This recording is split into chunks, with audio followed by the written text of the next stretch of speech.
Evening. Welcome to the Results UK Grassroots Conference call for May. Hope you're all keeping safe and well, and that you've been able to get out in some of the sunshine when it has been out. The weather's been a bit grim around this way, but I can see it's getting better. For those of you who don't know me, my name's Aaron Oxley. I'm the Executive Director of Results UK, and a big welcome to everyone. As I need to remember to say every month, we do record these monthly calls. We put the recordings up on our website so that people that have missed the conference call can catch up later. Of course, we always enjoy seeing everyone's faces, but please feel free to turn your video off if you'd rather not appear in the recording. This month, once again, we're trying the use of captions on the call. I think somebody will turn that on momentarily. I hope some people will find that useful. Please do give us some feedback on that. We tried it for the first time last month, and it did struggle a little bit with some of our international development jargon. So that's a good push for us to keep our language clear and understandable. As always, if we have anyone new to Results on the call this month, a very special welcome to you. Thanks for joining us. We're going to ask you now, if you'd like to introduce yourself, jump off mute and say hi, or alternatively, you can introduce yourself by using the chat function, and please say whereabouts you are in the country. But of course, it's not mandatory. It's only if you want to say hello. Do we have anybody new today? I'm new. Hi everyone, I'm Lily. I'm from South Cheshire, and yeah, my first conference today. Thank you. Thanks, Hi, Lily. Hiya. Welcome. I see a couple of people waving for the first time. Hello. Oh yeah, please go ahead. Yeah, I'm Yao. I'm in Swansea. I'm a student at Swansea University. Swansea. Yeah. You're great to have you. Okay. Very good.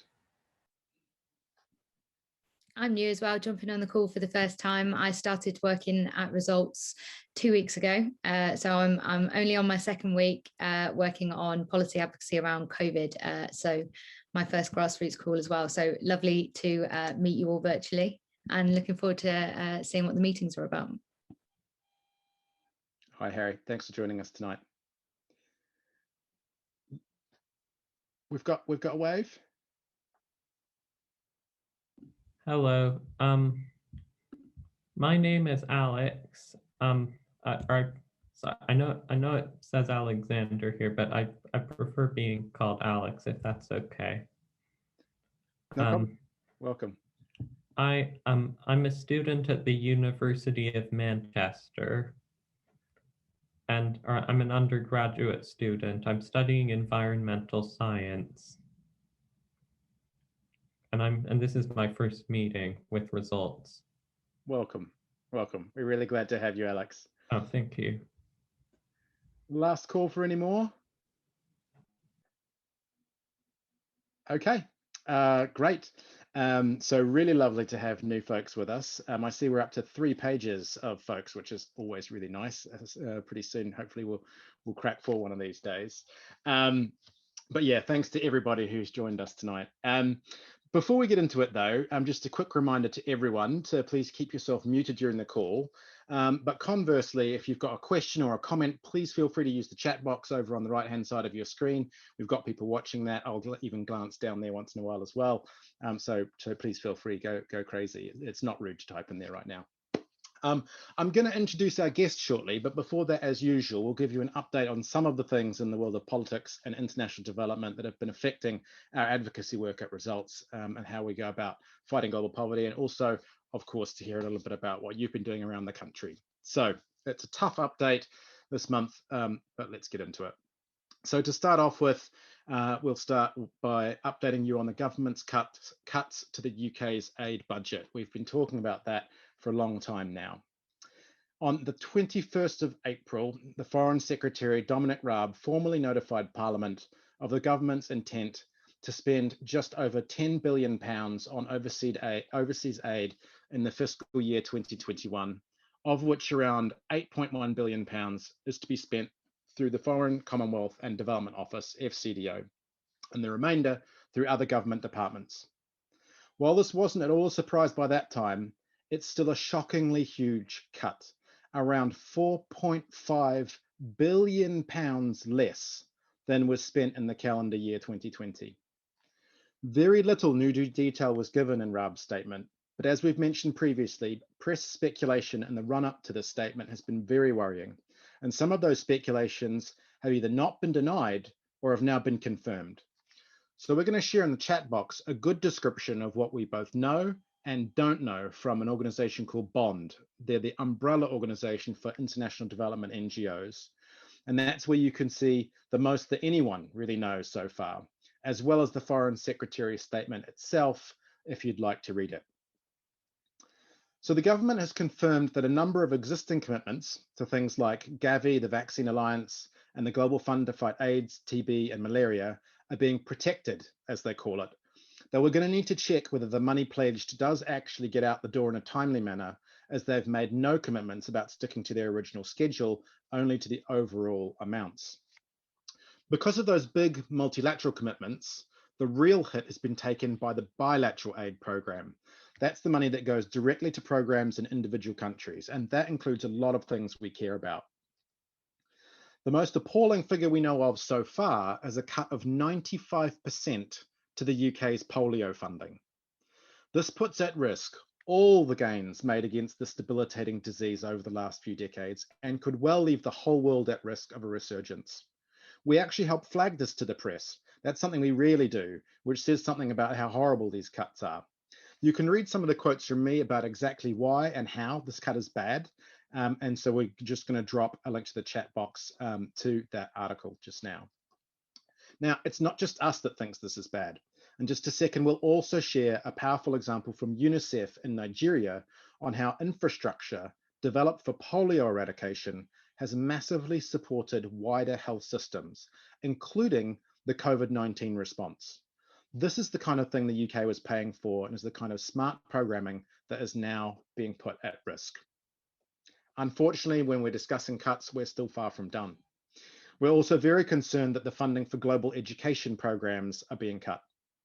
Estimates are of around a 40% cut, 40, though we can't be sure yet. In part, thanks to all of you who've written to the Foreign Secretary about the Global Partnership for Education, the government has said it still intends to increase funding for girls' education. But we don't see how that can be possible within the envelope for all education spending this year of only £400 million. That includes contributions to the GP and the bilateral program. That's the whole thing. We strongly suspect that the pledge to the GP won't reach the £600 million over 5 years that civil society estimated what the UK should be contributing, given the overall ask from the GPE and the world's extensive needs in education. We're going to be watching this very closely and may ask you to take further action. But up until now, thank you all for the very many letters you've sent on education, which are definitely keeping the pressure up. We're disappointed that no one we know of has yet received a reply from the government on this, and we assume this is because they didn't want to commit themselves while planning the aid cuts. The UK stepping back from education would be a double whammy. By stepping back while we're saying that we'll step forward, by hosting the GP replenishment, we send a terrible signal to others and risk sabotaging the replenishment conference overall. We're hearing lots of concern, as we raised on last month on the same call, that the cuts are damaging the UK's reputation and leadership for international aid. This doesn't just affect the GP replenishment in July, but it will also be incredibly difficult to hold our head up in the upcoming G7 summit. Again, in the chat box is an article on that for those of you who want to read a bit more about it. Next, we also see no room in the figures announced for anything like the levels of spending on nutrition that we need to see. And this is what we'll be discussing later on in this call. We're also going to share a link in the chat to a great article from Joel Spicer. He's the head of a Canadian organization called Nutrition International. They're a real global leader on nutrition. He talks about how the cuts could reverse the UK's historic leadership on nutrition as well. But unfortunately, right now, we can get no figures at all from FCDO officials about nutrition. This is incredibly worrying, as we shall hear in what is a very important year for making progress globally on nutrition funding. Many of you took action earlier in the year, alerting your MPs to the possibility of these cuts, and at that time, we expected legislation to enable the cuts to be brought before Parliament. Indeed, the government said that their advice was that they needed to do so. Since then, it's become clear to the government that the size of the parliamentary opposition to the cuts was so large that they probably wouldn't win. And so they've backtracked and now say they don't need to bring legislation before Parliament, because even though the 0.7 target is enshrined in an act of Parliament, that act requires the government to explain to Parliament why it's going to miss the target and how it proposes to meet it again in the future, which is what the government says they intend to do. But our understanding from legal advice sought by the opposition is that this interpretation is unlawful, as it is effectively creating a new temporary target which the legislation does not allow for. So that's the word we're going to use when we're talking about these cuts and the current aid budget: unlawful. While a lot of us are very, very angry about the cuts, the issue is still very much alive. And it's interesting to note that following the Foreign Secretary's announcement, dozens of parliamentarians in both houses have tabled question after question about what the cuts really mean for different thematic areas of international development, such as health, education, and humanitarian interventions, or for allocations to specific countries, none of which the government has an answer to. It's clear they're feeling the political pressure. And if we can keep this up, particularly in the run-up to potentially embarrassing moments for them, such as the G7, they might be interested in finding some kind of face-saving way of doing a U-turn. Please do not doubt for a single second that we are doing everything we can. And the moment we know where a push from you will have the biggest impact, we will be asking for that push. We're actively coordinating with other agencies as part of the aid coalition, and so we're going to be updating you as soon as we have a specific ask of the government or MPs, other than the broader ask to oppose the cuts. In the meantime, it's vital for us as campaigners to be both persistent and hopeful, and to guard against letting anger get in the way of our effectiveness. You're going to hear from us again soon. But that's enough from me for now. I'm going to head over to Ruthie for the usual roundup of all your activities around the UK in the last month. Over to you, Ruthie. Thanks, Aaron. As well as letters and action on the education and the aid campaign, we've also seen some really great letters coming through for the April action, which was on health system strengthening, and the G7 summit, calling on the UK to put their weight behind global and equitable health systems. So we really enjoy reading your letters and hearing about action that you've taken. And if you have taken action and haven't told us already, please do drop us an email with that information, even if it's just to say I've written a letter. We don't have to read everybody's, even though we'd love to. And if you haven't taken action, the time is still good timing. We know that there are decisions being made sort of beginning of May, mid-May, on G7 and the policy priorities. So yeah, the sooner the better, but there's still time to get our priorities shared. Another way to get involved with advocacy prior to the G7 summit is through the Wave of Hope campaign, which was launched about 2 weeks ago by the Crack the Crises Coalition. Crack the Crises is a coalition of over 70 organisations and lots of individuals coming together to tackle 3 crises: climate change, inequality, and COVID-19. The main action at the moment is to make a Wave of Hope handprint or paw print display in your home and share it on social media. So this may be an action that you'd like to do as a group or as a local activity. It could also be something to help draw attention from local media. And you can find everything you need to know in our recent blog. And if you'd like further support on this or ideas about how to get involved, just send us an email. I'll put a link to that blog in the chat after. And our upcoming advocacy training day will also be an opportunity to think about the Wave of Hope and maybe take action or talk to others about taking action. So this training day is on Saturday the 15th of May, 9:30 till 2:30. And it's focused on inclusive and creative campaigning. And we'll be joined by an expert speaker on how various forms of oppression, especially racism, are related to international development campaigning. And we'll be exploring how we might work together to make sure our groups are inclusive. As well as that, we're going to be showcasing a couple of very creative approaches to advocacy online and hearing from advocates who are involved in making those.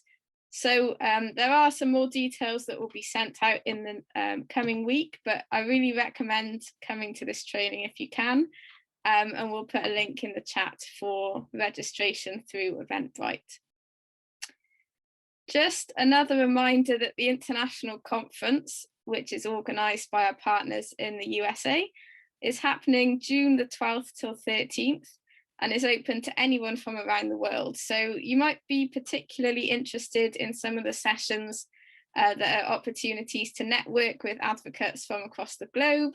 And there's also a session on global education that has two incredible speakers, Julia Gillard, who's the chair of the Global Partnership for Education and the former Australian Prime Minister, and also a GP youth leader, so an advocate for the Global Partnership for Education.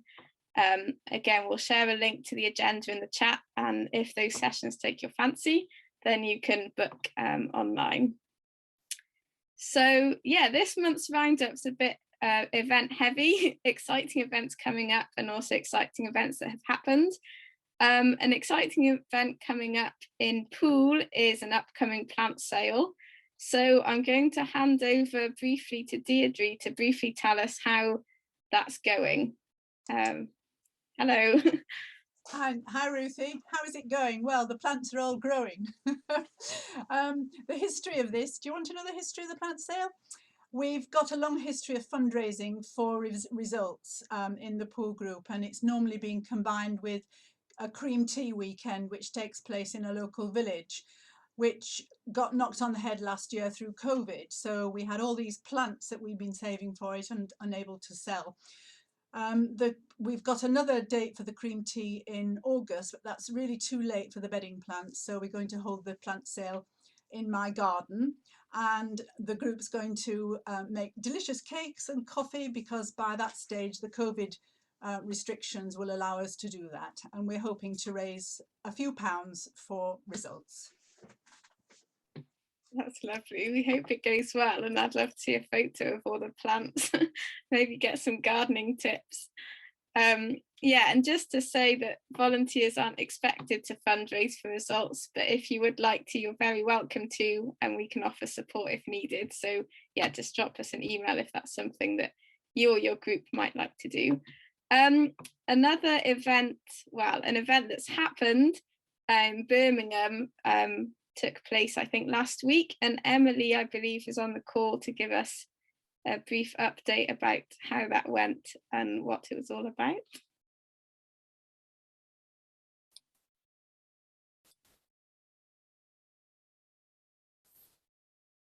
Is Emily from Birmingham here?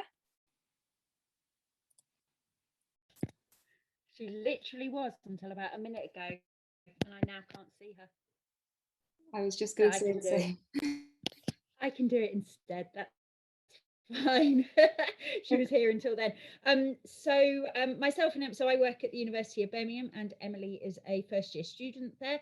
And when we both attended one of the How to Write to Your MP sessions, we thought it would be a really useful session to run for some of the students. And so Della helped us organise that and came and presented as well.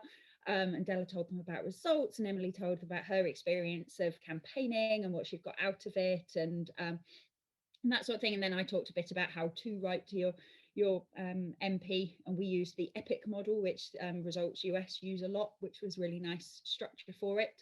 And in fact, I'm going to embarrass him, I think he is on the call. Alex Minford, who's on the call today, his first call was one of the students that came along. So we had we weren't very good at advertising it, so we only had 6 people came, but they were very engaged students and all wanted to get involved with things. So it went really well, and now the session exists. The plan is that we'll run it again in a couple of months' time for another cohort of students. So massive thank you to Della for all her help with it, and obviously for Emily as well. I think Emily just managed to rejoin. So Emily, I'm really sorry about the timing. Would you like to chip in with anything? Sorry, I missed quite a lot of what's said. I don't know what I could really add. Just that I think we did get some interest, and I've heard. So thank you, Della and Vicky, for helping with that. Sounds like it went really well, and welcome Alex and anyone else who's new to the call from that event. I'd just like to take a moment before we move on with any other updates to thank Elena, who has been the group leader of the Brighton group for the last year and is now stepping down. It's been a pleasure working with you, Elena, over the last few months, and thank you for the work you've done. I think Della wanted to say a few words. And before I hand over to Della, I'll just reassure everyone that the Brighton group is going to continue doing exciting things and carrying on with that advocacy. And we've got a new leader who will be stepping up to the role in May. So, Della. Thanks, Ruthie. Yeah, I suppose I've had quite a lot of catch-ups with Eleanor one-to-one as the Brighton group leader since she took over the role almost a year ago. So I just wanted to say it's been lovely working with you. Thanks so much for everything you put into the group. It's been amazing to see your enthusiasm. You've supported the group to get published in student newspaper, put on a local event at an online festival. You even put on a talk at your mum's workplace, which I thought was super cool, and just wanted to shout out your enthusiasm and commitment to the role. It's been amazing. And just, yeah, thank you and best of luck with everything else that you will be doing from all of us at Results as well.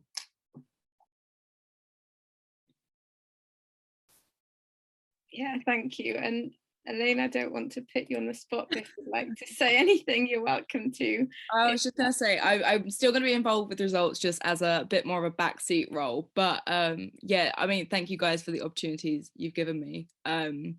Yeah, it's been amazing. So I'm really excited to see what's next for the Brighton group as I hand the baton over. Great, yeah, we're looking forward to it too. I'm going to finish with a slightly, I suppose, boring and technical note, but it is an important one. We've become aware that a few people have had issues receiving our emails, mostly that they've been going into the spam or junk folder. So to minimise the risk that that happens, we recommend adding our email addresses to your contacts and also marking them as not spam. So I'm going to put a few email addresses in the chat, and these are ones that we'd recommend adding. But if you're worried that you've missed any emails, or if this is a problem that you come across again, please let us know, and we'll see if there's anything else that we can change. And on that note, thanks all as always, and I'll hand back to Aaron. Thanks, Ruthie. So now on to the subject of tonight's call, which is the importance of 2021 for global nutrition funding. As I've mentioned, the aid cuts are going to be a massive blow to meeting the ambitions the UK has always had for our nutrition work. Nevertheless, Results always wants to be propositional, engaging positively, and doing our best to advocate for specific improvements to programs that will help to tackle aspects of global poverty and injustice, even at this time of cuts. So we fight against those cuts with one hand. We also want to look at how we can maximize the impact of the nutrition funding that we do have, of what looks for the time being, at least, to be a much smaller pot of money. So to talk to us about this opportunity to improve nutrition programs, we're joined by someone some of you already know. He's got an amazing Twitter feed, I'm told. That's Callum Northcote. He's the Senior Nutrition Policy and Advocacy Advisor at Save the Children, and formerly was the Senior Policy Advocacy Officer on Nutrition here at Results.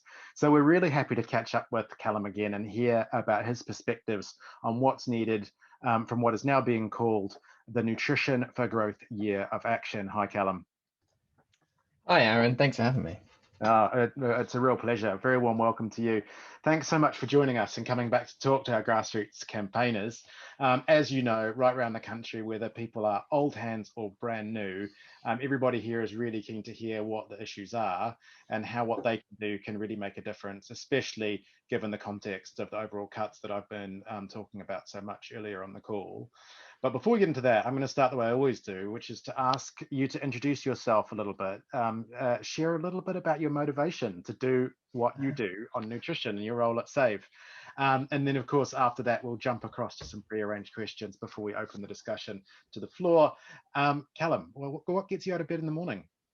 Normally meetings that start at 9 o'clock, but it's crazy. I think for me, I grew up somebody who was always told to eat your vegetables and you'll grow big and strong, and we could afford to, and I was not always sick and could absorb the foods I was eating, and I'm not sure if I grew up strong, but I certainly grew up to my height and my potential. And that chance is denied to millions of children around the world. And that just seems massively wrong when we know something that is so simple and so easy to do. We're not doing it for millions of children. So I suppose that's what gets me out of bed in the morning, plus the 9 o'clock meetings. Thanks, Callum. Yeah, eating your vegetables. That's the first time somebody's given that as an answer, but great to see, to hear. We're nearly on half past, so let's jump straight into the questions. I think we are going to go to Birmingham for the first question. Hi, Callum. Caroline Hurd from the Birmingham group, sunny Birmingham. Question number 1. We still see regular reports of people going hungry and lacking good nutrition all around the world. What is the overall situation? It's a really good question. Thanks, Caroline. And it's actually quite a difficult one, although it seems quite simple to answer. So I'm just gonna, the two terms that you mentioned there, hungry and good nutrition, they're slightly different things. And I think the problem we're finding ourselves at the moment is that the government themselves aren't sure what they're doing on those two things. So as I mentioned a moment ago, as a child, I was always told to eat my veg and I'd grow big and strong. And I think that's a really key starting point to think about when we think about nutrition as opposed to being hungry. If we always, I've had my tea before I sat down to do this and my stomach is full. We've all felt hunger. We've all known what it feels like when we have skipped breakfast or lunch or dinner, and perhaps for a period of time because we've been ill. And we know what that feels like in our stomachs, in our bodies. But nutrition's a bit different. And so the global state of both things is a bit different. When we think about nutrition, as I say, eating your vegetables, getting a healthy diet is one way of we all can relate to. Others maybe think about new year, new me, and how they're going to eat healthier in January, or giving up certain things during Lent or other times of the year to make their bodies a bit healthier. And we know as well that, there's been anyone that's looked at history or has any understanding of vitamin C, when sailors didn't have that, their gums started bursting open, so they had to eat fresh fruits. We know that nutrition and food is different. You can have enough food, but you cannot have the right nutrients. And that's the kind of key thing that we're thinking about with the UK aid on nutrition. So you can become undernourished if you are constantly hungry. I think that's quite obvious. If you never have enough food to eat, you will be undernourished. But you can also become undernourished if you can't absorb the food. So you could be ill with diarrhea, malaria, HIV/AIDS, a worm infestation, other types of infectious diseases. And so you won't absorb the nutrients that you're consuming. And if we see that over a long period of time, you can become stunted. So you can become too short for your age. We think of that as like a chronic condition. And it results in children being unable to physically and cognitively grow. So their brains won't fully develop, and nor will they develop to their full potential physically. Now, of course, for that individual child, that's irreversible. And it means that their potential at school is limited.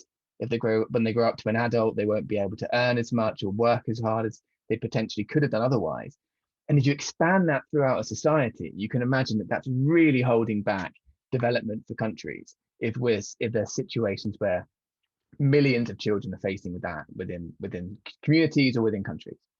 So that's a problem. And with stunting, there's been a big decline over the last few years, but it's risen slightly. I'll come to that in a second. But firstly, just to think about other types of malnutrition. If you don't get enough nutrients in a very short period of time and you're really missing out on stuff, you can become wasted, dangerously thin. And I think it's quite a classic example that people understand about what somebody that undernourished would look like. To be completely frank, if a child becomes severely wasted and severely malnourished, they're at risk of dying quite imminently. It's a very serious condition. And then equally, you can become micronutrient deficient. So you may miss out on certain vitamins. Some people take vitamin supplements because they don't get enough from their diet or they don't absorb that. And for most people, it can be quite simple treatment. But if you don't have access to those vitamin supplements, it can be very difficult for that person's health. So we know that 1 in 3 women globally is anemic, not always, but often caused by not enough iron or being able to consume enough iron. And that can have massive implications for the woman's health and herself. And should she choose to become a mother, for her health becomes even more put at risk by that, and so with the baby. So massive complications there from what seems to be quite a simple thing. So and a part of that is also to think about nutrition includes being overweight and obese as well. So it's a massive broad section. So when we think about where we are now, it's definitely important to say there's been huge progress over the past 20 years. A child born at the start of 2020, before the pandemic, was far less likely to be malnourished than had they been born when the new millennium came in. So that's progress. But still, at the start of last year, 1 in 3 children was malnourished in some form. Maybe they were stunted or wasted, or missing certain nutrients, or they were overweight or obese. So 1 in 3 children, that's the state of the global problem. For stunting, the kind of chronic condition, the one that we think about as being a really good standard for what malnutrition means in the world, there are 55 million fewer children stunted now, stunted at the start of 2020 than there were at the start of this millennium. So it's about 144 million children last year were stunted. Unfortunately, we've had recent data that actually just came out today from UNICEF, which suggests that the number of stunted children has risen by 5 million, which is massively against the trend of the previous years and doesn't take into account the impacts of the pandemic.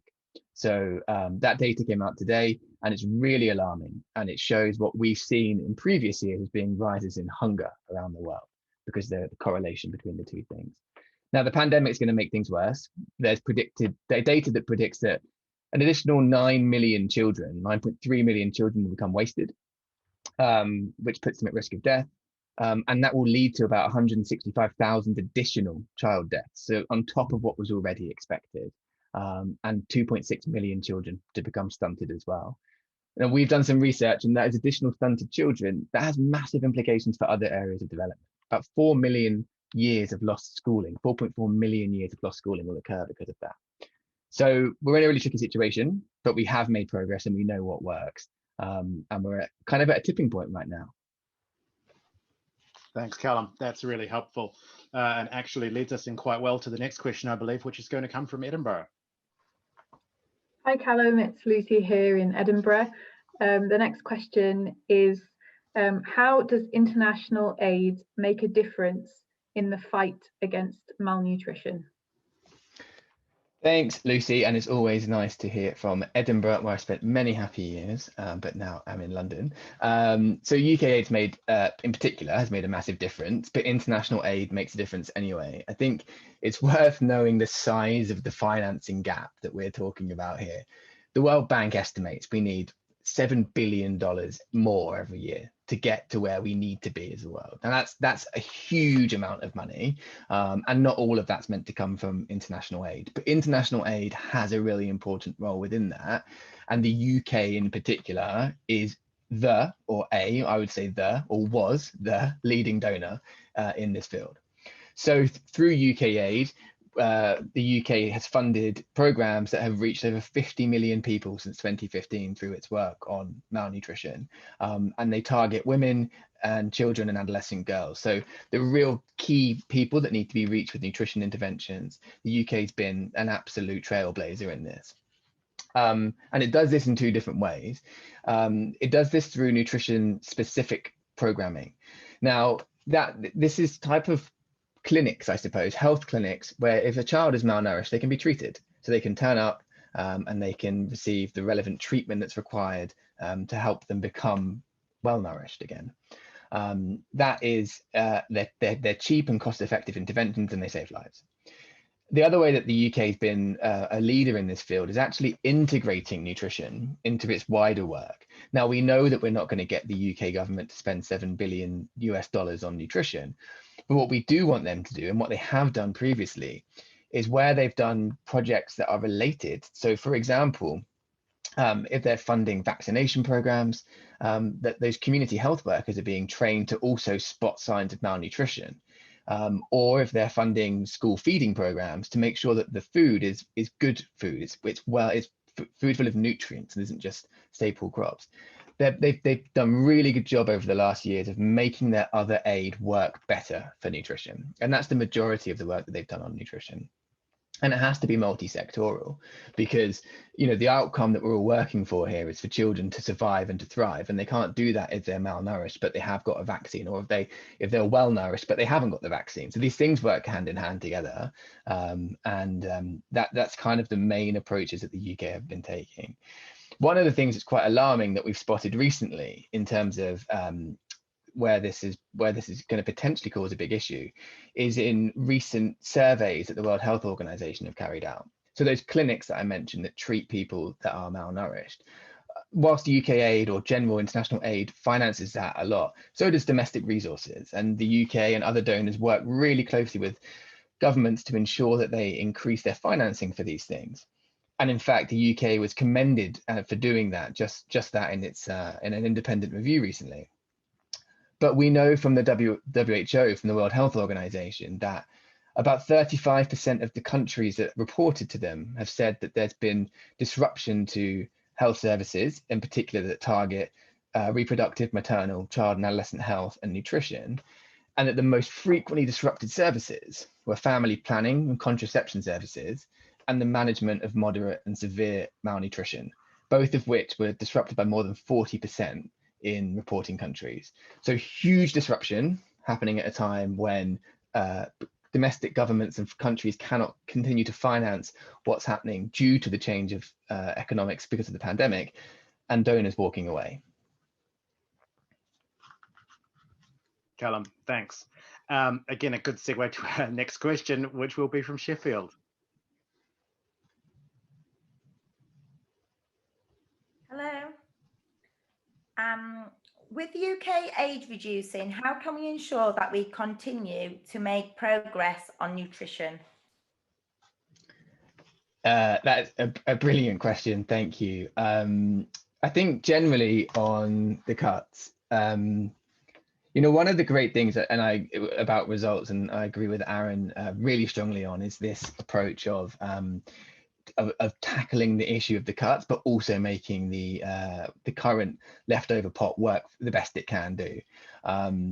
Because I think these are two things that are quite separate, although they're related, and we need to tackle them both together. And results is almost uniquely positioned, I think, to do that. I think on the cuts generally, to me, this is a political choice. I think there is broad party support that shows that the political consensus across all parties is that this is the wrong thing to do, and that the government is within the minority of its own party, let alone the parliamentary system. And to be frank, I think that they're paying lip service about being a leader in development whilst cutting financing, because in my experience of working with leaders in any field, leaders don't walk away when the going gets tough. Leaders step up in times of crisis and do what's right. So I think it's fair to say that the cuts are catastrophic, and let's be absolutely frank about it. Children will die because of these cuts. There is no kind of no other way of saying it. So how can we limit this, I suppose, is the question, and how can we make sure that what money is left over is used best? Now, there's a couple of key things I think for nutrition. Firstly, it needs to be prioritized. I know that sounds obvious, but it's not at the moment. We've heard from the government that they have an interest in hunger. They want to keep a focus on food insecurity and hunger. Now, those things, as I mentioned, they're related, but they will only solve the problem partly. They'll defer the crisis. If there are people in the world that don't have access to food, and you only give them food that's full of carbohydrate, they're not going to be well nourished. So you may be stopping them from dying in the short term, but you're forcing them and their children to being stunted in the long term. And that's just shifting the crisis. It's not solving it. So nutrition has to be understood by the government, and it needs to be prioritized within the department. There's a few key ways of doing that. It can be as simple as having a policy that says every year we will ensure that we reach X million people. 50 million people is what we want them to reach over the next 5 years. And that will force them to do that, will focus their minds and their attentions, because it gets forgotten if it doesn't. One of the things I think, and I understand that you've already talked about or read about as groups, is this OECD marker for nutrition. Now, how this works at the moment is every time the UK government spends aid and uploads it onto a system which we can all access and look at and scrutinise them over, they're basically asked whether or not this ticked any nutrition objectives. And if it does, then we're able to access that and show what it reached and what objectives they reached. So they do it retrospectively. We want them to do it proactively. It's a simple change. We want them, when they come to designing programs, when they come to designing financing, they are asked essentially by their computer system at work, what nutrition objectives is this reaching? And it can be as simple as that, because those slight tweaks to little programs could end up enabling whatever is left of UK aid to be as impactful as it can be. So, we're in the year of action for nutrition. We do want them to make new commitments to nutrition financing. We think that is absolutely crucial. We want to fight the cuts. We want to reverse back on that. And hopefully you'll see a press release from us tomorrow on some of these things with some updated analysis that we've been doing that unfortunately I can't share just yet because it's not quite finalized. But I also would say as well, just finally on this question about how can we ensure we keep making progress. So definitely pushing those smart things. But, one of the things that is obvious to me, and is obvious to me now that I no longer work for Results, is the difference that results campaigners can make. I used to go into meetings, and now I go into meetings and I work for Save the Children, and there's a brand recognition. I think people know who Save the Children are generally. When I used to go into meetings as Results, they would know who we were because they knew about you all. They knew about the letters that you'd written, how well informed the campaigners were, and the difference that makes. And, I would say to anyone at the moment that the government needs to feel there is opposition to this, and not from me, not from somebody who gets paid and has a title that says this is what I do for a job, but people that actively volunteer their time because this matters to them and this matters to who we are as a country. So I think the role of grassroots campaigning now is more important than it's ever been, and it's brilliant to see such a big turnout tonight. Thanks, Callum. Flattery will get you everywhere, but I know it's the truth, so it's very sincere. Thanks for saying that. We are going to go to questions. For those that would like to text in a question rather than type it into your computer, you may find that easier. The number for that is 0777 56 11178. That's 0777 56 11178. That's same as normal. That's in the chat as well if you scroll up just a little bit. Other than that, and Naveed's put it right there just now as well. So also do feel free to type questions into the chat. I see a few coming in here right now, and in just a minute we'll go off mute and let people yell out questions too. So when I do that, get ready for fastest finger. Well, let's go to the chat for the first question. Alex asked a question about the cuts, which I've answered in the chat. So Alex, unless you want any more, I think we're hopefully good there. I think I'm okay, thank you. Great, very good. So Ricky and Karen are asking, does the 50 million people in 5 years ask address the quality, good mixed diet and nutrition? Callum, over to you. So yes, so I can tell you exactly what it. Oh, thank you. So I've just been brought a cup of tea. I can tell you exactly what it relates to, and I can share a document which gives a bit more info if that's useful as well. But essentially, that 50 million. So how they looked at that before was to see who they reached with nutrition specific interventions. So these are the things that really target nutrition. So for example, treating somebody in a clinic who is severely malnourished. But they also looked at how many people they reached with nutrition interventions that contribute to undernutrition, so the sensitive ones, and also interventions that were what they call hunger sensitive, so those that aim to address food insecurity. So it could be around the quality of foods available, but also, quite often for people, it's money. It's being able to afford to buy quality food. That's the case in this country, isn't it? I mean, you go into the shops here and you go to Sainsbury's and it's cheaper to buy processed food than it is to buy healthier food. And you have to have a knowledge and time to prepare it as well. So those types of things that are nutrition sensitive would be included within that 50 million. So it's a broad package of things, which is why we think they can still achieve it, even if they cut aid to the clinics, which we don't want them to do. Thanks, Callum. We're going to go over to Harriet Stewart-Jones for the next question. Hi, Callum. I just really a broad question, wondering whether there was a particular age band of children that it's really best to target, you know, like the under 5s or the older age groups with if you're targeting with good nutrition? Yeah, it's a really good question. One of the things we often talk about in nutrition is the first 1,000 days. So we take that to mean from the moment of conception, essentially, through to the child's second birthday. Now, that's not a comment on reproductive rights or anything else. It's more about if the child is chosen to be carried through to term, then we think about that for the moment from conception to the child's second birthday.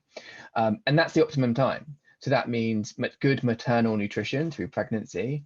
And then in the first 2 years of a child post being born, we need to target it with the right interventions. Ultimately, that means exclusive breastfeeding and then complementary feeding as appropriate. Now, that's the recommendations. That doesn't work for everybody. This isn't a point about telling a woman what to do with the child, but it's ensuring that people will have the access to information to make an informed choice about what they're doing in those first 1,000 days of their lives, because ultimately it's the mother's choice, but we need to make sure that they're well informed and they have the ability to decide.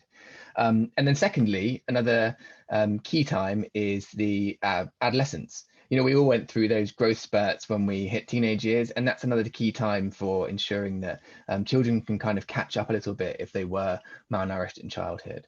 But unfortunately, malnutrition is intergenerational, and so if a child grows up malnourished and then decides to have a child themselves, the likelihood of that child being themselves malnourished is greatly increased.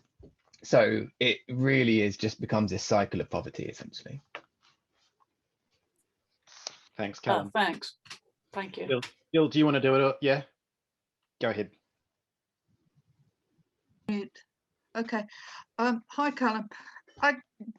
Do you think that the FCDO and or Dominic Raab understand the difference between hunger and malnutrition? They've appointed somebody whose name escapes me as the person responsible for famine, which doesn't seem very hopeful. You know, that the whole idea of specific programs and things like that. Is this something we should be campaigning on?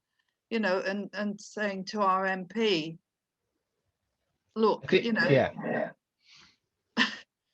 I think it's a really good point, Joe, and hi, it's really nice to see you again. I think, you know, I think it is confusing for people, but hopefully, maybe I didn't, but hopefully I explained it earlier in a way where we can kind of understand what the difference between the two things is. And I must say as well, we working in this sector are as guilty of making it complicated anyway, because we like jargon, we like long terms, and then sometimes we jump on other words that we know will get the government to tick, even though it's not what we actually mean. So we've got a role to play in rolling some of that back. Do I think Dominic Raab understands the difference? I don't think he probably currently does. That's not anything to say about the level of the man's intelligence. I just don't think he's probably had the time and ability to sit down and go through his brief on these issues as much as he needs to.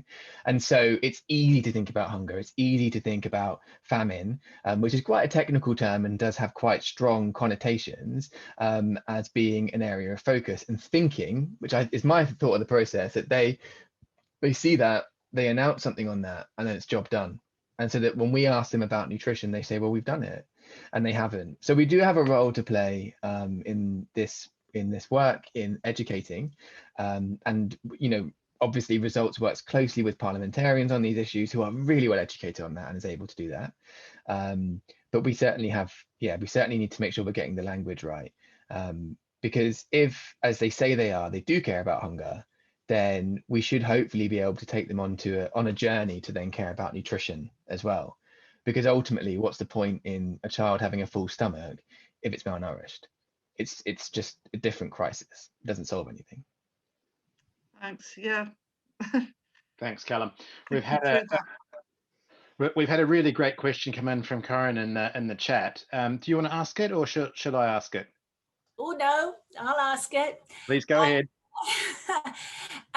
Just following on from Jill's question, I remember in a meeting with our MP, the illustration which was used initially a couple of years ago of the first 1,000 days and the folded piece of paper and you can never flatten it. I just wonder if there's some creative way as advocates that we can do a similar thing to distinguish between malnutrition and hunger starvation. I mean, I personally think that would be amazing. I must say, and anyone that's worked with me previously knows that creativity isn't my strong point when it comes to these types of things. And I'd be the first to opt out of craftivism because I wouldn't be able to give anything to the ideas that were being generated, but recognize it's massively important. I think for something like this, it would be amazing. They are different, and in Corin, like if it can be explained that way, we've tried everything else and it hasn't worked. Because it is boring, it is technical. You know, if I sit here and tell you that famine is related to how many people in certain scenarios are food insecure and what, you know, you lose people. Yeah, definitely defer to the experts, which definitely isn't me, but is more you and everyone on this call as to how we could do that.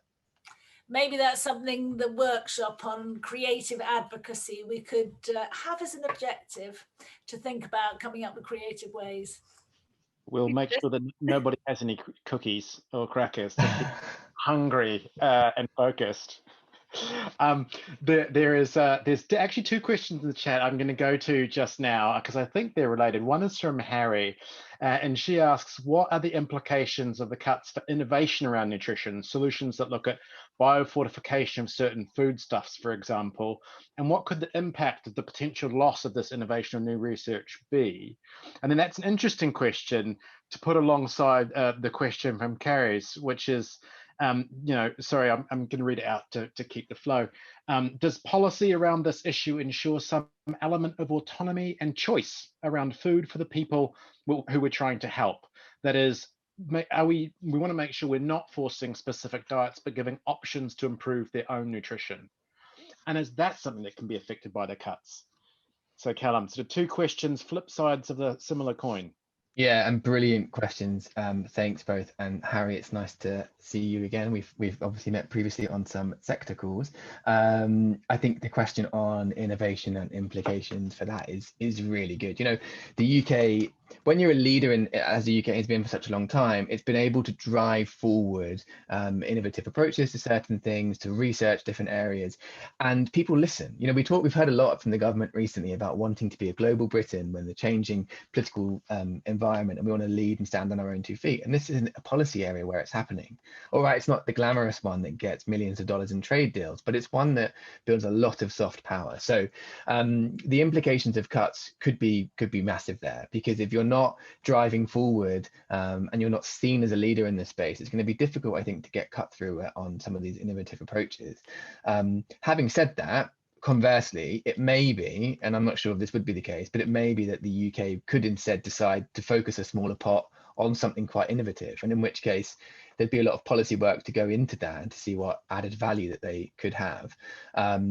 But we don't want to certainly see the loss of the essential services in the clinics, because we know they work and we know that they save lives and they make children well nourished again. So it's a difficult one, but they certainly could be taking their seat away from the table in terms of innovation.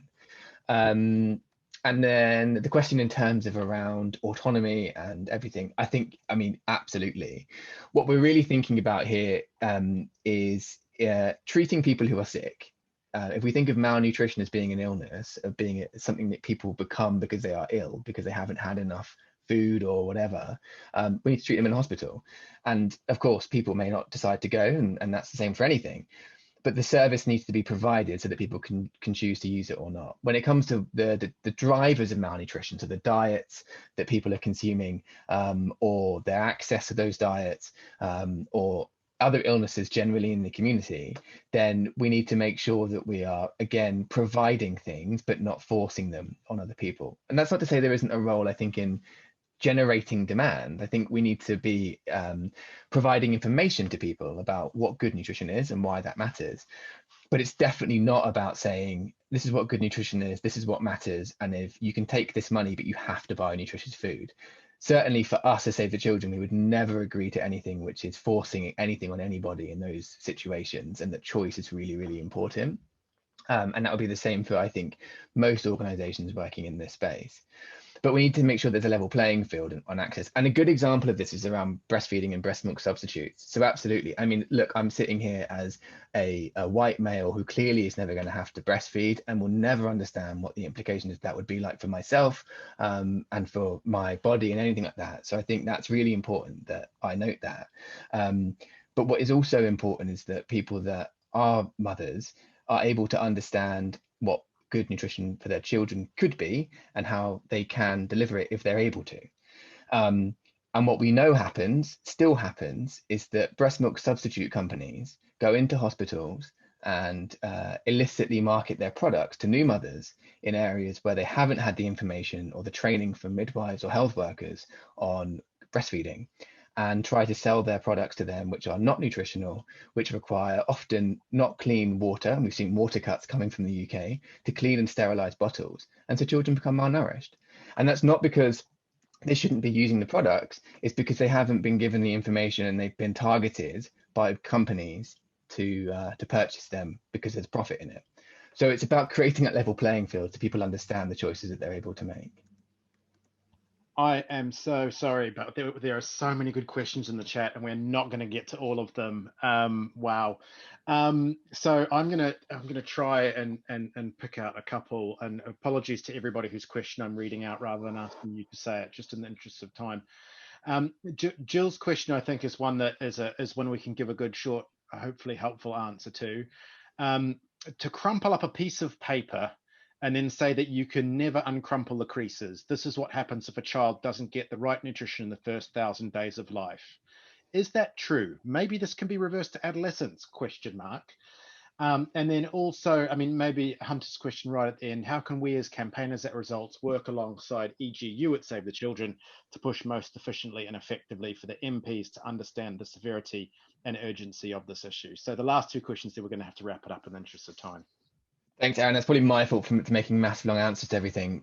So apologies there, everybody. In terms of the paper and the uncrumpled creases, it's a really good example of thinking about the impacts of stunting. It cannot be fully reversed in adolescence, but there can be some targeted interventions there can make things a bit better, but it's ultimately, you're kind of stuck with it, unfortunately. So that's why those first 1,000 days are really critical. And in terms of how can campaigners at Results work alongside us at Save the Children? So fortunately, we're really lucky at Save the Children to work alongside Results a lot. So we work very closely with your policy advocacy officer and senior parliamentary officer, Mathilde and Tom. So we share policy intel a lot. We share ideas a lot. We brainstorm together a lot. And so I'm often informed of what you guys are doing. And so that helps to inform the plans that we then go on to make, knowing that Results campaigners are doing certain things. So we're really well connected at that level. Yeah, I think that basically is how we work as a sector, is we join up as much as we can. So I will probably know what you're doing as well as everyone else at Results will, because it will get back to me through sector calls. Thanks, Callum. I'm afraid we're going to have to call this bit of the call to a close to respect everyone's time. We can probably talk for another hour or two. Sorry we didn't get to your chat, Vicky, but sorry, your question in the chat, Vicky, but I think, I saw the point that you were making around a lot of malnutrition being structural rather than about individual choice. I think that's, and linked to poverty. I think that would have been a really good issue to explore a bit more, but unfortunately we just don't have time. So I'm going to have to wrap it up there. Callum, thank you so much for your fabulous answers. Thank you to everybody who asked a really intelligent question. That's what helps keep this dialogue going and so powerful. Really, I think it's been really good to hear some of the kind of ways we can help to improve the reach of nutrition programming, even if the funding isn't ideally what we want right now.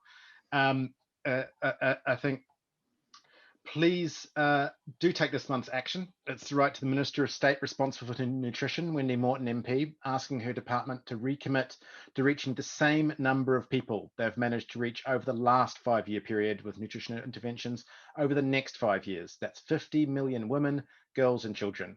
And we're suggesting that they can do this in part by improving the nutrition focus of international development programs as they're being designed, really important, so that the nutrition impact is considered from the start. That's going to make a huge difference, and it will build on commitments the UK has already made. There's also some slightly nerdy policy, or is it geeky? I always forget. Nerdy or geeky policy details included in this month's action materials for those of you who'd like to get into those kind of details. That's people like me, big development nerd right here. Thank you, Callum. Really great to have you.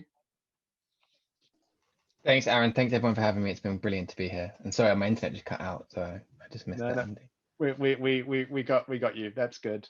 And thank you to everybody else for coming tonight. Mark your diaries. Our next Grassroots conference call is going to be on Tuesday, the 1st of June at the usual time of 8 p.m.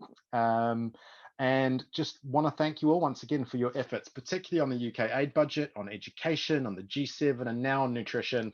It's a really rough time in development. Every inch of difference we make, every extra pound allocated to programs, every extra improvement to policies or to the political support for international development, that will all save lives and increase human dignity and self-determination. So just a really big thank you and a good night from me. And I hope you will enjoy the rest of your evenings. Take care. Thank you.